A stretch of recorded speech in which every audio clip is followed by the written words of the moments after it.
పహల్గాం దాడి తర్వాత భారత్ చాలా ఘాటుగా రియాక్ట్ అయింది. సింధు జలాల ఒప్పందం రద్దు, అలాగే ఎగుమతులు దిగుమతులపై నిషేధం, పాక్ నౌకలకు భారత్ పోర్టుల్లోకి నో ఎంట్రీ, పాక్ విమానాలకు భారత గగనతలం మూసివేత, ఇలా చాలా ఆంక్షలు ఉన్నాయి.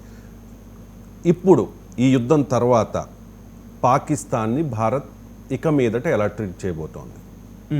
ఒకటేనండి, ఇప్పుడు వరకు భారతదేశానికి ఒక విధానం ఉంటుంది అనమాట. మీకు ఒక విధానం చెప్తాను. గుజరాల్ డాక్ట్రిన్, నెహ్రూ విధానం, ఫారిన్ పాలసీ విధానం అంటుండే. భారతదేశ విదేశాంగ విధానం ఏంటంటే ఒక స్థిరత్వం ఉంటుంది. అక్కడ మోడీ గారు ఉన్నారా, కాంగ్రెస్ ఉందా, బీజేపీ ఉంది, ఎన్డీఏ ఉంది, ఇండియా గ్రూప్ ఉందా, ఏది అధికారంలో హస్తినాలో ఉన్నది అనే దానికి సంబంధం లేకుండా భారతదేశ విదేశాంగ విధానం అద్భుతమైన స్థిరత్వంలో వెళుతూ ఉంటుందండి. ఈ ఇరుగు పొరుగు దేశాలని భారతదేశం ఎప్పుడు మిత్రులుగా పరిగణిస్తుంది. వాజ్పేయి గారు ఒక మాట చెప్తారనమాట, మనం ఇరుగు పొరుగు వారిని చూజ్ చేసుకునే అధికారం మనకు ఉండదు. అంటే we can choose the friend, we can't choose the neighbours. అంటే మనం ఇరుగు పొరుగు వాళ్ళు ఎవరు ఉండాలని నిర్ధారించుకోలేం, కానీ ఫ్రెండ్స్ ఎవరు ఉండాలని ఎక్కడైనా తెచ్చుకోవచ్చు ప్రపంచంలో. దాని ప్రకారం పాకిస్తాన్కి మనకు ఇరుగు పొరుగు దేశం, దాంతో మనం ఎప్పుడు కలిసి ఉండవలసింది.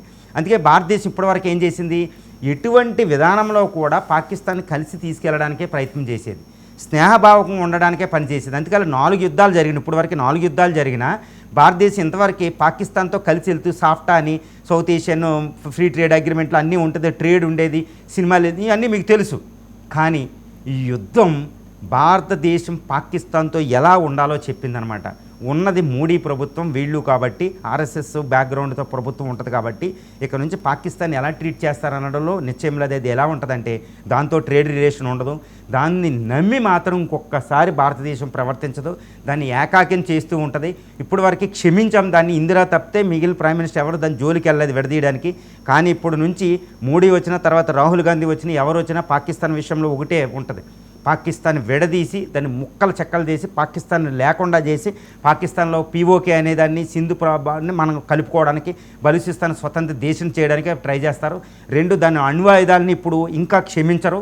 ఆ విధంగా ఉంటుంది. ఇప్పుడు ప్రతి భారతీయుని, ఏ భారతీయుడిని అడిగినా పాకిస్తాన్ ఏం చేయాలని అడిగితే ఒకటే చెప్తారు, పాకిస్తాన్కి బుద్ధి సరిపోయిందా అంటే వాళ్ళు ఒకటే చెప్తారు, పాకిస్తాన్ విషయంలో జాగ్రత్తగా ఉన్నదాన్ని కూడా నాశనం చేయండి అనే ప్రతి భారతీయుడు చెప్తారు. ఎందుకంటే శత్రుశేషం లేకుండా చేయడమే ఒక యుద్ధ నీతి భాగం అనేదాన్ని ఇప్పుడు దాకా మనం ఫాలో అవ్వలేదు, అది ఇరుగు పొరుగు దేశం కాబట్టి.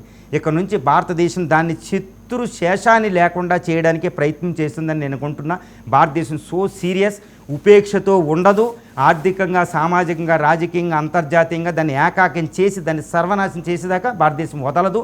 అది మోడీ గారు ఉంటే మాత్రం అది నిశ్చయం అండి.